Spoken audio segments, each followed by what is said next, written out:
Welcome. So glad to have you all here with us today. My name is Jaquita Monroe. I'm a senior associate in the Juvenile Justice Strategy Group of the Annie E. Casey Foundation, and I'm excited to welcome you all here. I'm going to ask that folks just continue to let us know in the chat your name, where you're from, so that we have an idea of who all is joining us this afternoon. Afternoon for some, morning for others. And that way we can know who's here, who's with us, and who we're sharing this time with. So I'm just so excited to have you all here. And I'm not going to take a lot of time because I want to make sure that we kick off to our presenters to share this really important information with us. This is an opportunity for us to hear about restorative justice and as it's anchored to diversion, and really to hear from folks who are doing it on the ground and have been doing it for a while and doing it successfully, and how you partner with your law enforcement agencies to do restorative justice and to do diversion at a pre-arrest level and with community organizations. And with that said, we'll be joined today by Jessica Ellis, who's the Executive Director of Tinela Youth Services, an organization that has been doing pre-arrest diversion for over 35 years. And she is going to partner with Chief William Scott, who's currently the Chief of Police of San Francisco, and engaged in pre-arrest restorative justice diversion with Jessica and Sentinel Youth Services when he was a deputy chief in Los Angeles County.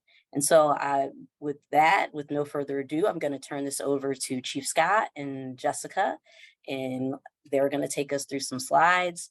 Please put questions in the Q&A as well as the chat. If we do not get to all questions, we will be taking note of them. And Jessica and Chief Scott have agreed that they will review those questions and get back to folks with any answers that we don't get to. So thanks, and I'm turning it over to you, Jessica and Chief Scott. Thank you, everyone, for joining us from all over the country. It was great to see folks writing in. A little bit about our agency, Sentinel Youth Services. We have been doing diversion for about 50 years now, and really began seeing huge drops in recidivism when we brought in restorative justice about 30 years ago into our programming. And so we define diversion very specifically as interrupting the next legal step that a youth's case would have otherwise taken. And that's really important for a lot of equity protections. So to really differentiate between prevention and diversion. So what we'll be talking about today is diverting misdemeanor and felony offenses at the pre-arrest level. So at a point at which an incident has occurred that would qualify for an arrest. So we're not talking about something that would be counsel and release. For us, that would not qualify for diversion, because in this case, diversion will still have potential legal consequences if not completed successfully. And that provides some of the protections to being able to intervene as early as possible to really interrupt the arrest itself. So in Sentinel Youth Services restorative justice diversion at the pre-arrest level, we're working with young people that are under 18 at the time of the offense, so it's under the juvenile court jurisdiction. And generally, most don't have a prior felony conviction, as we say in California, a sustained felony. There are some exceptions, but it's also not limited to first arrest only. So we do see some young people who are on a third or fourth arrest, but we're not provided with this kind of intervention before. And it must be voluntary, it cannot be court ordered or ordered by police, it must be voluntary. And what we're doing is interrupting at the booking level. So the arrest itself is essentially put in abeyance. There's a full crime report, but there's no state record of the arrest yet. There's no fingerprints, no mugshot, and the child is not logged in the statewide database of arrests. So essentially the arrest is put on hold while they complete diversion. When they complete diversion, that case is closed with no arrest. so the young person can legally say they were not arrested. If they do not complete, there is the option for law enforcement to then complete the booking at that point and send the youth into the criminal justice system. And that's primarily, that's not done with misdemeanors. The youth does not complete, but it may be done with felonies. And this is a sampling of the range of offenses that we accept in this program. Bold print indicates a felony. So generally no violent felonies at this point, but we do quite a wide range of felonies, including a knife on campus, grand theft person. We do some things with high dollar amount damages, or even some injuries, etc. So I'll give you quite a sampling of what we do. And then we also take cases later from the court system that are diverted pre-filing or even sometimes post-filing. But we have found that our work here at pre-arrest has been really effective at dropping recidivism even further when we get that intervention in upfront. Research has shown that a single arrest for a young person, even if that kid never sees the inside of a courtroom, even if there's no conviction, is correlated with that young person being 7 times more likely to experience, to drop out of school and experience welfare dependence. So there's something about the arrest itself with young people that really changes that trajectory. So being able to interrupt the arrest is a very powerful tool in further reducing recidivism. Next slide. So our organization, we are in Los Angeles. It's a big area. We're working to serve volume. So we have really strong data on this as well, because we're diverting anywhere from 600 to 1,000 kids a year. And I've been doing this for a long time. So we're well over 15,000 cases. In that, we have been checking our recidivism data over time, and I'll be showing you more of that. And we've been able to show that these interventions are cutting recidivism by 50 to 75% compared to kids going through the system. And we'll get into more of that later. Next slide. Okay, so the biggest part of our work, what we say is our secret sauce, is our restorative justice piece. And so for us, what that looks like is having the young person sit down and meet face to face with the person who was most impacted by their by the incident. So that could be a person that they committed an assault to. It could be the owner of a store that they were shoplifting from, head of loss prevention. It can be a wide range of folks that were impacted by that behavior. And in that meeting, the young person speaks for themselves. A lawyer doesn't speak for them. Their parent doesn't speak for them. They speak for themselves. They explain, we have them explain what happened that day, what they did, what they were thinking at the time, the context. Then we turn to the harmed party and have them explain what happened that day and their experience. And then we go back to the young person to have them reflect. What did you hear? And we're working on building empathy and helping that young person really more completely understand how their actions impact others. And then they have an opportunity to offer something to do to make things right. It looks like Jessica may have frozen.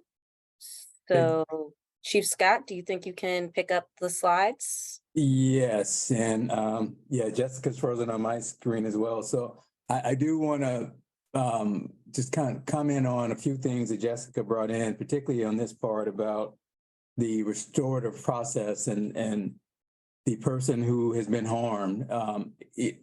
Really what I think, at least from a law enforcement perspective and from just a human perspective, one of the keys to this restorative model is it's victim-centered.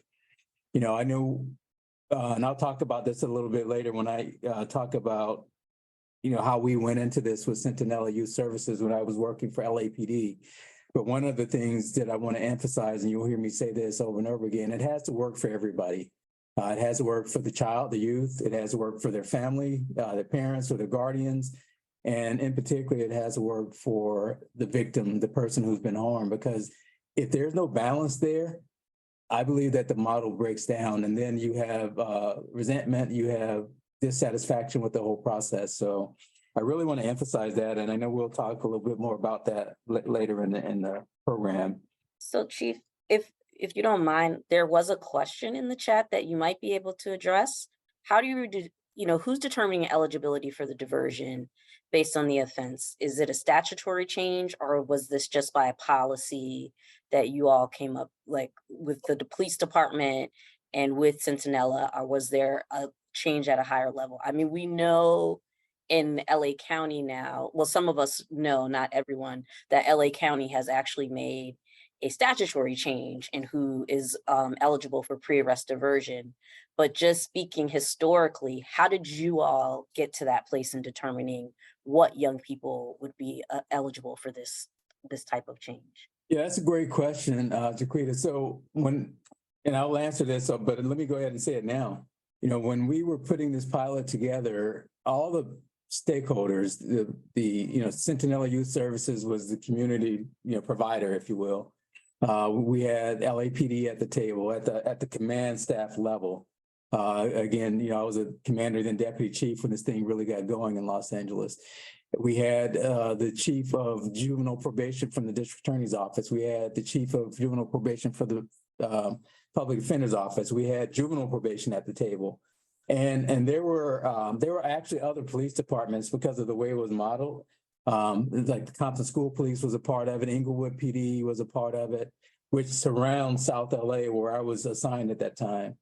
So the protocols, the initial protocols were all agreed upon in terms of the types of crimes that would be eligible and the types of youth that would be eligible. For instance, if it was somebody who had a significant criminal history at that point in their life, they may not be eligible for this. And I don't remember exactly what the guidelines were at the time, but we all agreed upon the protocol. The important part about this, at least from the law enforcement perspective, the gateway for for a child to get into this program or to get into this model really was determined by that arresting officer and that officer's watch commander. So when they made an arrest, in the field, they would be that first door, if you will, for the kid to get into this diversion model.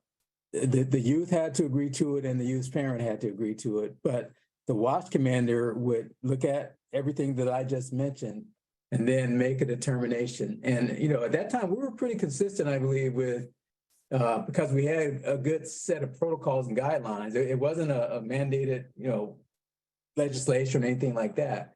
It was those stakeholders agreeing to what the protocols and guidelines would be for somebody to be eligible.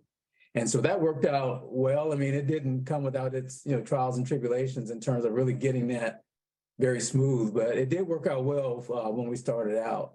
And officers, the other part of it, particularly from the law enforcement perspective, our officers really had to understand it and buy into it. Mm-hmm. That's really important because I think if you don't start off with a buy-in, you're not going to get officers at the front end of this even engaging with kids in a way that allows them an opportunity to be a part of this restorative justice process. So we had to do a lot of work explaining it to officers, making sure they understood what we were trying to do, making sure philosophically, at least they understood it, even if they didn't agree with it, that they understood it. And that went a long way with us. So thank you, Chief. There's questions that are populating and it looks like Jessica's computer has crashed and I'm gonna keep rolling with the questions and we can also we're gonna roll with the questions. We'll try to move through some of the PowerPoint and just also let folks know that we will share the slides with everyone as well. But we do have questions, I think, that are coming up because I think for a lot of folks, what's interesting about this is just the partnership and the relationship between a community-based organization and law enforcement. And so, of course, one of the questions that came kind of naturally out of talking about eligibility was, Is there some type of matrix that you're using? And that may be more of a Jessica question, but we know that you all put criteria in place as to what young people would be eligible. I think the other thing that popped up as a question, which you could speak to right away, is how do you actually get the buy-in? Because that is always the most challenging part. And so that question popped up a couple of times, like, what was the initial buy-in? If there was an initial buy-in, how did you successfully change their minds? And then also, how did you get the buy-in? Oh, and it looks like Jessica's back. So I'll just let you answer the buy-in question, and then I'll hand back over to Jessica to get us back on track with the slides. Okay, thank you, Jaquita. So the buy-in, it was mixed. I mean, we started in LA, really the first group of officers. First of all, I had to start with the command staff. And we had buy-in. I remember when I first, heard about it, it was at the time Deputy Chief Pat Gannon, I think, and we called it the First Arrest Program. And really the philosophy then was, some of the kids that we were dealing with, they just needed a chance. You get them in the criminal justice system, as Jessica said, the research is not really pleasing in terms of what happens from there. A lot of kids just kind of go down here from there. And so the philosophy, I can tell you from a personal standpoint, what hooked me was meeting so many kids, even growing up with kids who didn't have a chance. They get sucked into the criminal justice system by their own actions, albeit at an early age, and some of them never get out of that cycle. And it's a pipeline to prison and worse things. So, we all at that time just were ready for something different. So at the command staff level, at the executive level, we kind of got it, at least I did, and many others around me kind of got that it was necessary for us to do something differently. Once we had the command staff buy-in, really, in the way LA was structured, I believe it still is, they have specialties. They have juvenile detectives, they have juvenile units across the city, and that was the first group of officers and detectives that we really had to explain what we were doing and get them aboard, because they were the ones that really, at least initially, were carrying this work. And then once you get those, I say the leaders, our juvenile detectives, they're known as D3s in LA. They were basically the upper level supervisors that really handled all these juvenile cases. So getting them to understand the philosophy, getting them to buy in was step one. Then step two, which is a little bit more challenging, is getting the patrol officers to buy in. And again, you had to really, at that time, explain to them what this was about. The good thing is a lot of patrol officers who had worked in the various communities and were grounded in those communities, they knew that a lot of these kids were just good kids that had done, not smart things, that needed some help. And so explaining to them what we were trying to do, holding that arrest in abeyance, giving them an opportunity to, as I said, restorative, make the victim whole. That whole process of services would be given to these kids by CYS, Centinela Youth Services. Slowly, people started to get it. And then it was also understanding which crimes, which types of offenses would be eligible for diversion. That was a larger, I think, challenge, particularly when we started to move up to like robberies without a weapon and those types of things. We really had to get officers to understand the why, to what this was all about. Because on the one hand, we're pushing officers to go out and solve crime, stop crime, prevent crime, hold people accountable. On the other hand, some people saw it as, well, we're being soft on crime, the very people that are hurting people out there. So once we got past that, I think it was an easier sell. I won't say that we got 100% buy-in, but we got enough of a critical mass that the pilot got off successfully, and then it gained steam. So, it was a process, but that's how we did it. So apologies where I fell off explaining the restorative justice process, where the young person meets with the person most impacted by their crime to work out restitution and some way to make things right. And one of the unique opportunities we have in community-based restorative justice is we can be a lot more creative. In our court system, generally all they have to work with is community service or paying money back. If the child and the family really are in such dire straits financially that paying money back is going to create further harm within the family system, that may not always work out in terms of the crime victim seeing any money. So what we've seen a lot in our system is our court will order restitution or they'll order community service, but the completion rates are very, very low. What we found in our process is even when young people agree to pay back money or agree to do community service, sometimes the end result is the same, but the way we got there was completely different. And therefore, the outcomes and completion rates are wildly different. So I was explaining that process where the young person meets with the victim, gets to hear directly how things impacted them.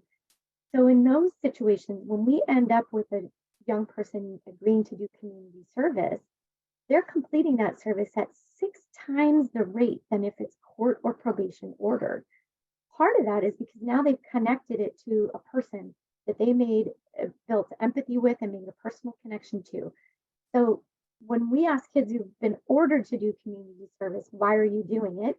We often get this sort of the classic teenage eye roll, and then a response like, the man made me do it.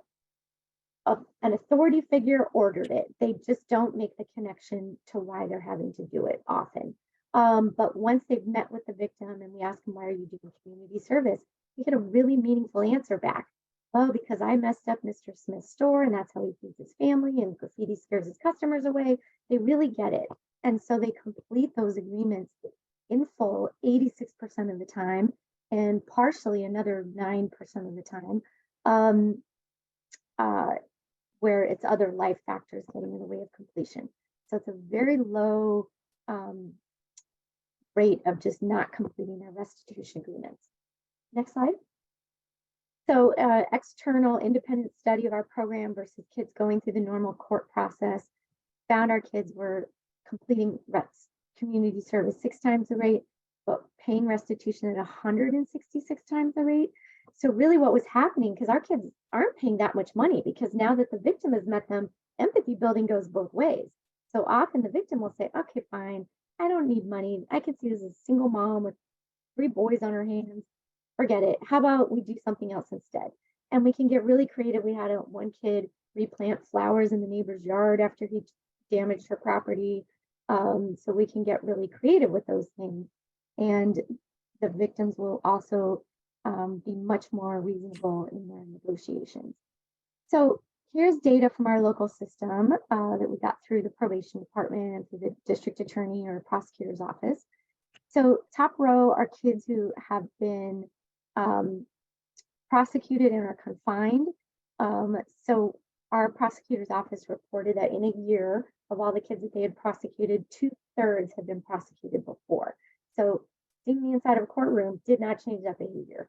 And depending on lengths of time of confinement, that data can actually go up into the 70% range of new arrests within a year of completion. With our non-confined kids, so this kind of ranges from our kids on informal probation to formal probation but not confined, they're ranging anywhere from, at the low end, the lowest data we could find from probation of kids on informal probation was a 23% recidivism rate, all the way up to into the 60s. And then for our kids, we do a needs and risk assessment when they come to us. Those that are low risk of recidivism, i.e. probably would have been on informal probation, are at about an 8% recidivism rate. And our kids that are at moderate high risk of recidivism, 30% of which have felonies, are in the 11%, 12% range of recidivism. And we've never been beyond 15%. So huge differences in the impact. Next slide. And I'm going to skip over this, but you can email us for the slides later and see more of this. But basically, 98% victim satisfaction rate. Even the kids, 96% report the process is fair and equitable, and huge cost savings. Next slide. In our jurisdiction, our probation department has a budget of about $1 million per kid for lockup. And this is costing us at about $1,400 to $4,600 per kid. So I talked a little bit about this, Jessica, when your system went down, but I'll just add a couple other things. I mentioned some of the stakeholders who were at the table when we started the pilot. I didn't add what I didn't mention is the children's rights advocates and the child protective services, and also presiding judge and probation support.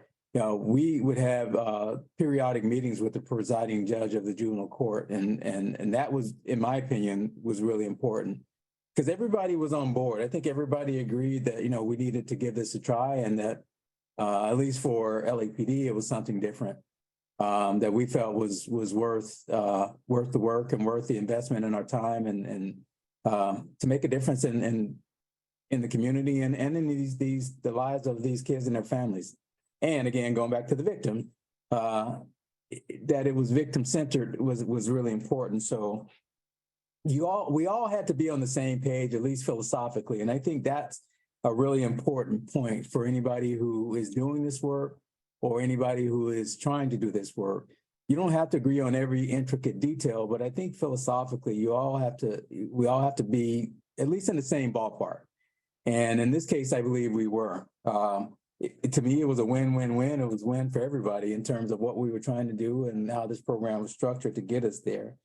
The other thing I want to just go back to at the beginning, really kind of understanding what CYS, their role in this and the needs assessment. That's a really important piece, I think, of this work.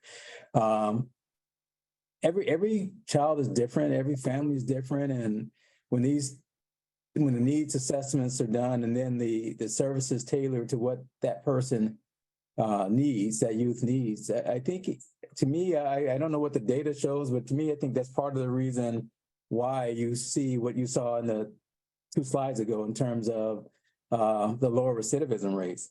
And for us, I mean, that, particularly in South LA at that time, we had a lot of kids who needed help. And I'm sure it's still that way, in the city of San Francisco, same thing. We're trying to do this work now, and we're meeting with our stakeholders to try to get off the ground a pre-arrest diversion program, and everybody has to be on the same page philosophically, at least in the same ballpark for this thing to be important. I mean, to work, in my opinion. A couple other things with points that I want to make here in terms of partnership with community. One of the things I remember when we rolled this out, Jessica and I from time to time would go to community meetings and try to explain this to community members before there was an incident where a kid got in trouble or got arrested or got detained by the police. So that was important. Now, I do recall starting out, some of the families or parents or guardians at times didn't really understand what this was about. And some of them would flat out refuse, at the police officer level, when they reached out to parents, like, hey, I've tried everything. Take them to the juvenile hall or whatever, because nothing that I'm doing is working. And so as time rolled on, I think it's really important that community engagement and getting out, explaining what this program is. So there's trust all the way around. A lot of people, particularly in communities of color, don't necessarily have the trust with the police department or law enforcement in general because of historical, systemic racism and many other reasons for it. And to build that trust is really, really important if you want to have an opportunity to really get to the people that you are trying to get to offer them help when they get in these situations. So that was an important part. And anybody that's doing that work probably can attest to that. You have to get out on a roadshow and you have to really explain what this program is and get out to the schools and the parents and the people that you're going to be dealing with when their kids, get in this situation. And if they don't understand that, you got an uphill battle. Next slide, please.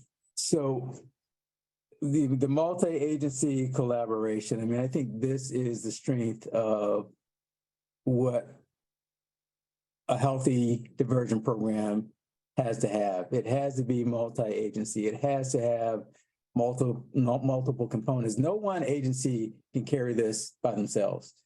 And the better off and the stronger those relationships are, the stronger the bonds are between the collaborative partners, the better off, in my opinion, the program becomes. Because particularly when you're starting out, you do have hiccups, you do have ups and downs, you do have challenges in trying to get things started. You had all the buy-in issues that we talk about within the policing world. Also buy-in to the communities who may not trust that this is going to work for them and their kids.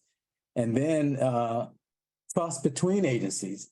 You know, sometimes, you know, like for instance, public offenders and police departments or district attorneys, those are typically just professionally adversarial entities. So, but you have to sit down in the same room and find a common goal and move toward that common goal. And it's really important, whether you traditionally are adversarial or not, to have a bond of the work that's in front of you.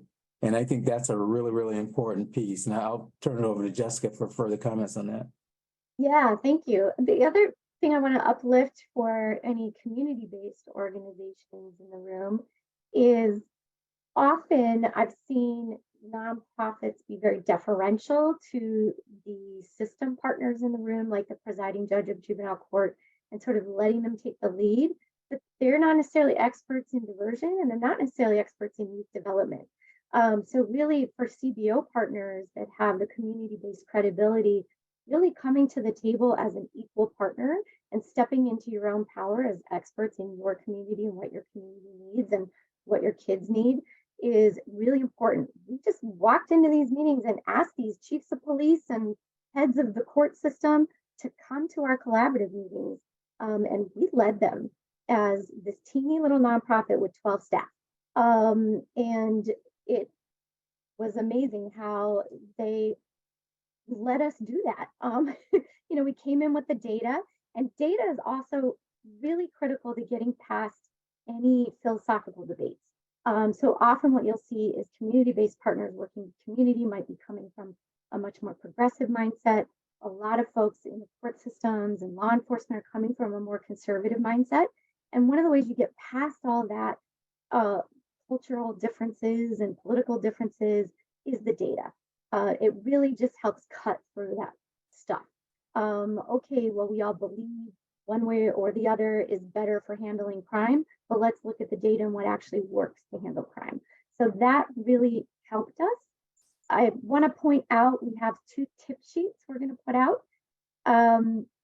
So I don't know if Dina's already put in the chat yet, but we can throw in the chat the communication tip sheet. So it really gives some concrete tools for how to communicate across orgs. And I want to bring in a couple of questions that came in the chat. One was from asking about if the victim does not want to participate. So when they don't, first we want to get, it's really often first a training issue for your own staff before you jump to using surrogates, and making sure that staff are really listening to what the victim's needs and concerns are and really hearing them out. When we get better at staff training, our victim participation rate goes up. When we have brand new staff, our victim participation rate flips back down again. So it can really fluctuate between 30 to 70%. So it can be as high as 70% when we really get that staff training down. But then yes, we do use surrogates, other folks of the community who've been impacted by similar issues and can speak to that. And we found those to be just as effective. Okay, so digging in, next slide. Oh, one other piece of there's a slide in here that you can look at more later, next slide, on how to spot when you don't have real buy-in and the warning signs that you don't have buy-in so that you can back up. So it's a great slide. I encourage you to go back to this, email us when we send you the slides.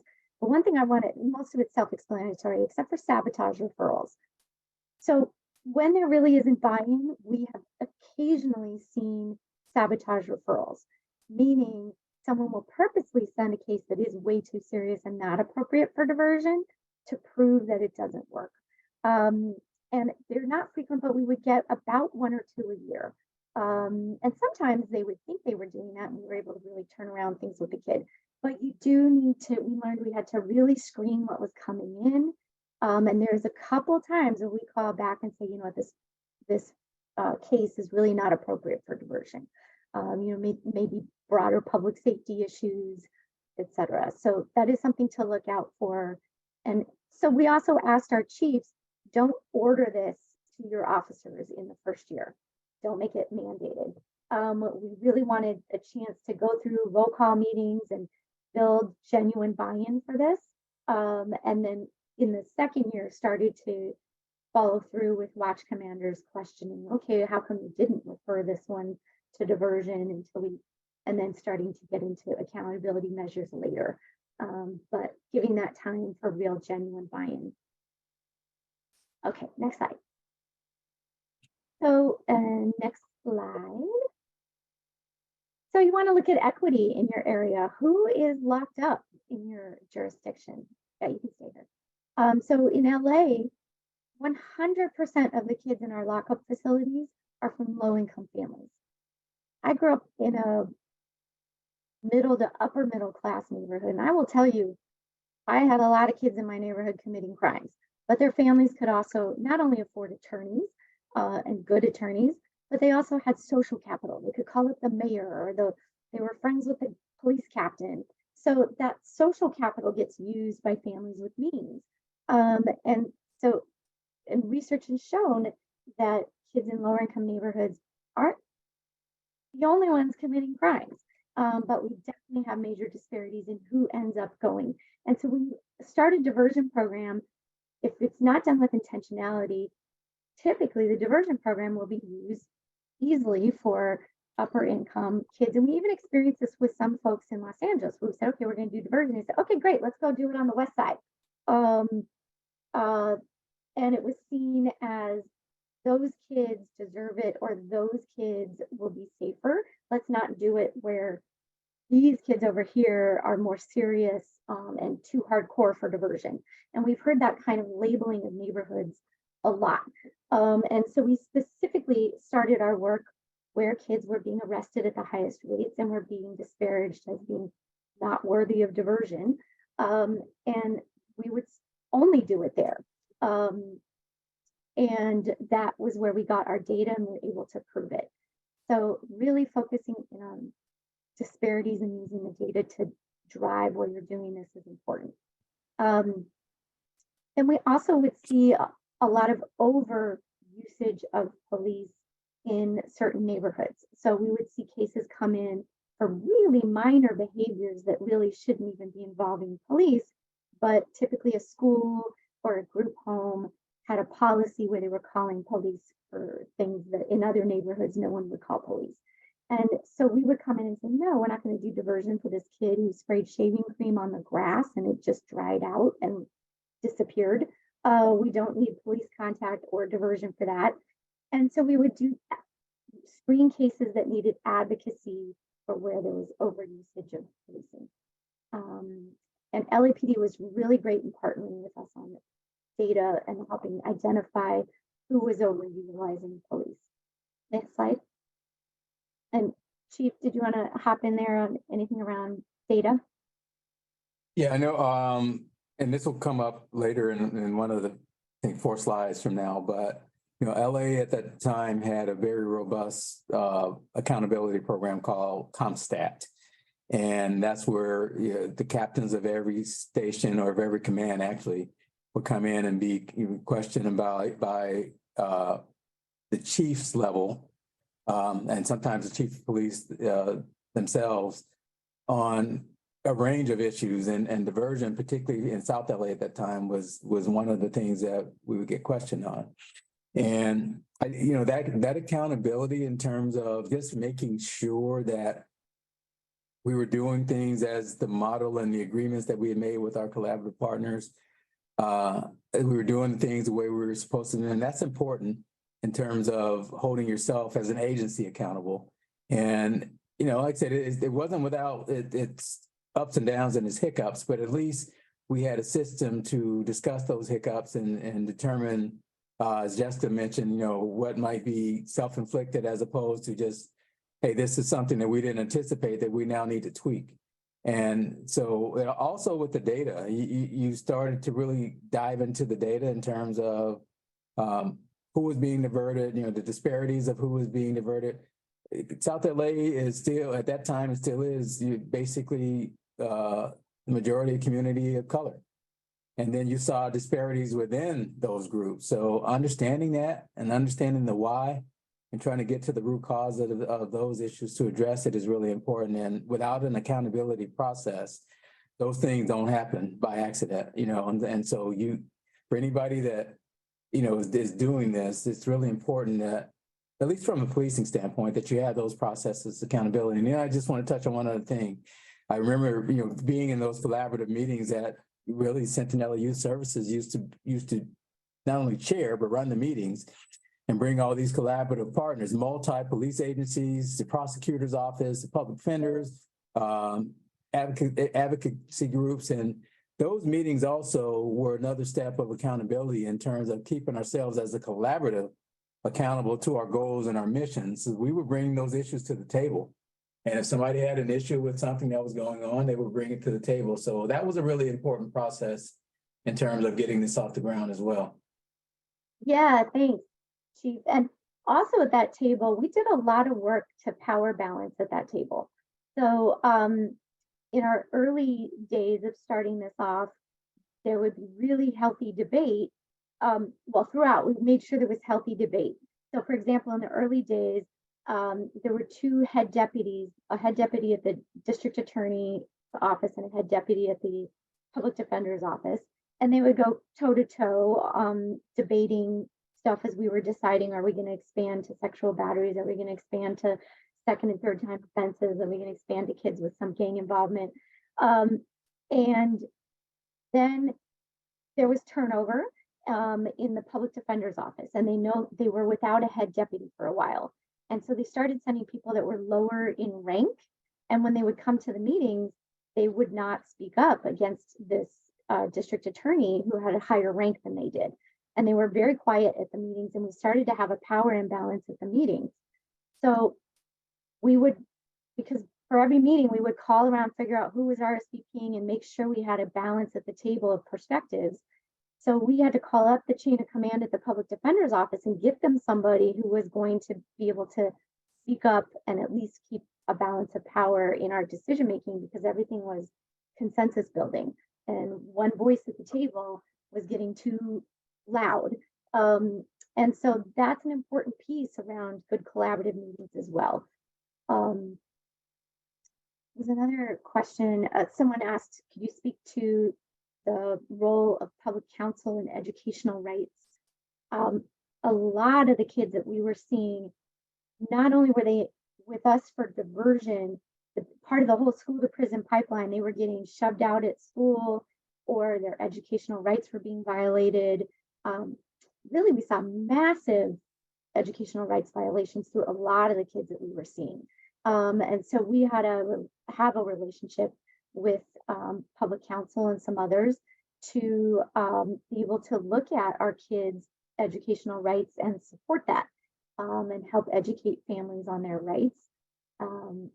And so that's been an important piece at the table to make sure that our kids are getting supported in school, and then we're dealing with the school push out issues as well. Going through just a couple other questions from the chat. What's the participation of those community members most impacted by the trauma? How are their voices centered, and how did you educate the public? Chief, do you want to talk to that? Yeah, that's so part of the education of the public, as I mentioned a few minutes ago, you know, we invited Jessica to a lot of our community meetings, and LAPD was very engaged with the public, particularly in South LA. I mean, we were at community meetings all the time to have dialogue, you know, and trying to work together on some very challenging issues. And we would invite CYS to those meetings, you know, from time to time. And that was important because the public got to hear, they got to ask questions, and at least understand kind of what this program was, this diversion program was, and what we were trying to do.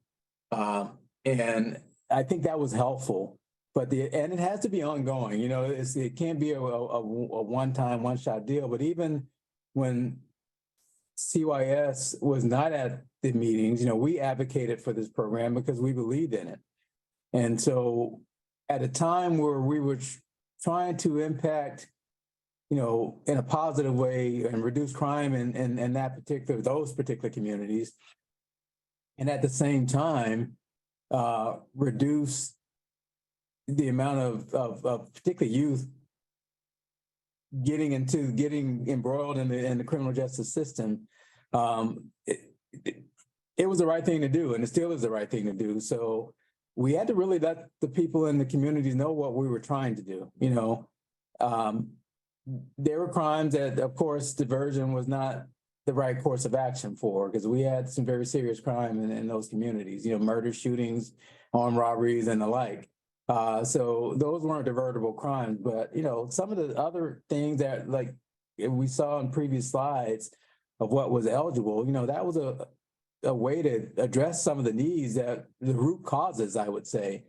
And I think, you know, when people understood that it wasn't just about law enforcement, at least from the police department standpoint, it wasn't just about policing. It was really trying to get to some of the root causes, as Jessica said, and it's a really important piece.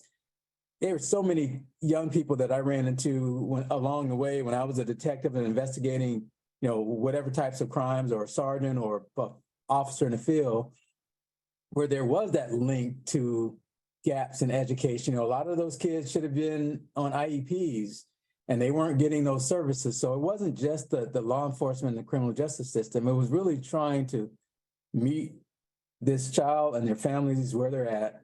And then the needs assessment, that's where all the service providers came into play, and doing something about it. You know, that's the main thing, is doing something about, once you have a needs assessment and you see what a person needs and their family needs, what are we going to do then?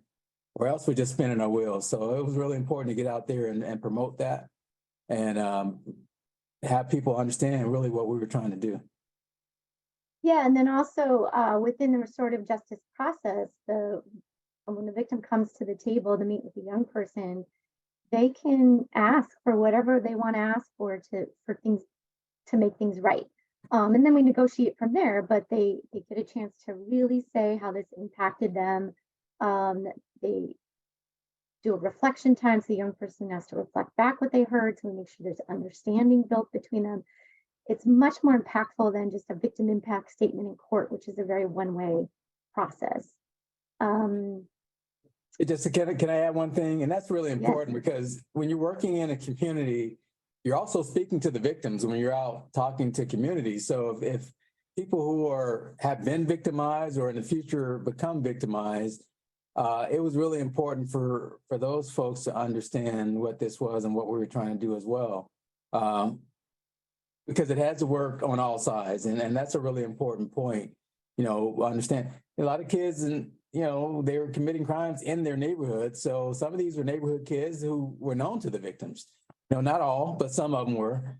And so, you know, it was really important for people to understand kind of all sides of this. So I know we're coming close to time. And so I know we're not kind of through all the slides. So I just want to reiterate to folks that we can share the slides, but I wanted to just kind of highlight three things. So there was a really specific question for you, Chief, if this is happening in San Francisco, pre-arrest diversion, and in the same way that it's happening in LA County. And then there was a question that's really more towards for you, Jessica, just asking about kind of what needs assessment are you using, if it's a tool, what's the name of that tool? And then also there was a question as to, do you all do TA around this? Do you go and provide TA to other sites? I'll answer the question about San Francisco. Not yet. We're working toward it. I see some of the people on the call are from San Francisco, and they are actually some of our collaborative partners. So we're working toward it, and I'm very hopeful that we can get there pretty quickly. I think philosophically now we're all on the same page, at least in the same ballpark. And so there's some details that we need to work out. And let me say this, there are diversion programs in San Francisco. There, the district attorney has a program called Make It Right. We have some very good service providers in San Francisco that do really good work, but we haven't yet put together this pre-arrest diversion program. So that's what we're working toward right now as we speak. And hopefully we'll have it, our agreements and our collaborative partners all in agreement here in the very near future. Yeah, Danny, so can you skip to slide 22, please?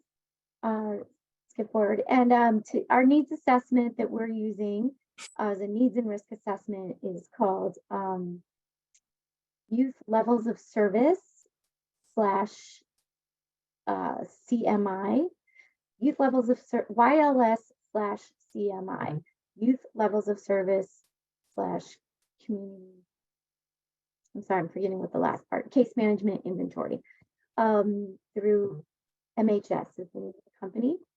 And it has some pros and cons, and you need to use needs and risk assessments very carefully. It's very easy for them to have biases in them as well with folks that are administering them.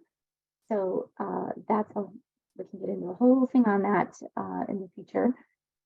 A big part of what LAPD did for us, which was huge, was they entrusted us with open data sharing related to arrest, so we could look at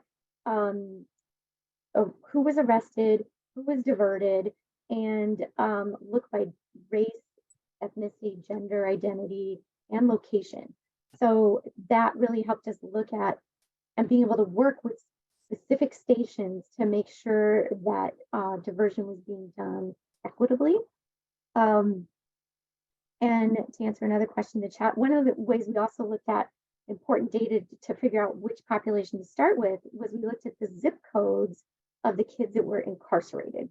So, and of all our kids who were incarcerated, certain zip codes were disproportionately represented. And so that's where we focused our pre-booking work initially. And yes, we do. CYS provides training and technical assistance to help folks launch restorative justice programming and pre-booking diversion. So we'll be putting that information in the chat.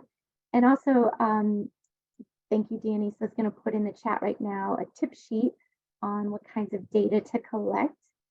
And you can advance a couple of slides as well to questions, and we can get into any last few questions. And we are not using a juvenile, or so not a court data collection. For data collection, yes, we have a case management system that we use for collection, but our law enforcement partners don't have access into that. So also careful barriers between data sharing is really important. So all we share is if the kid enrolled and if they completed successfully or not. We don't share the programming that we did, etc. But then we do get in the aggregate, we share how many kids, demographics, recidivism rates, restitution completion rates, etc. So, because we have about 3 minutes left and we want to be mindful of people's time. So I just wanted to let Sage know, we understand you missed the name of the risk and needs assessment.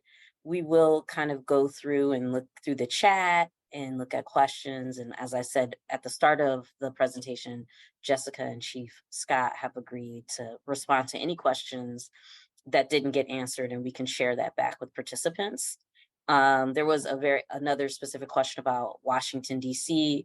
I think I would reiterate what Chief Scott just said broadly, like in San Francisco and many places have diversion programs.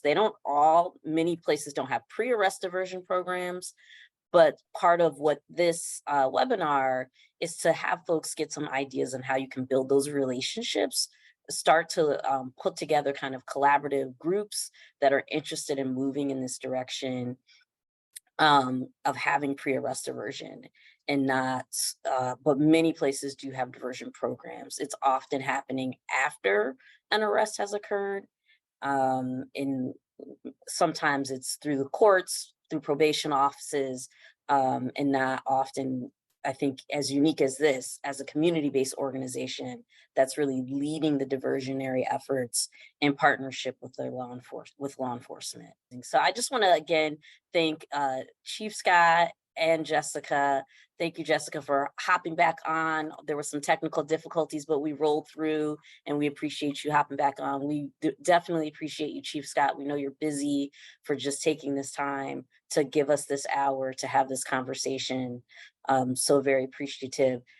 Thank you to my partners here at the foundation, specifically Dianisa Ortiz, Tiffany Sellers, and Carol Abrams, who helped kind of pull together this webinar.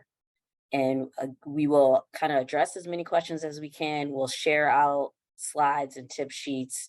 And thank you all for spending this morning or this afternoon with us.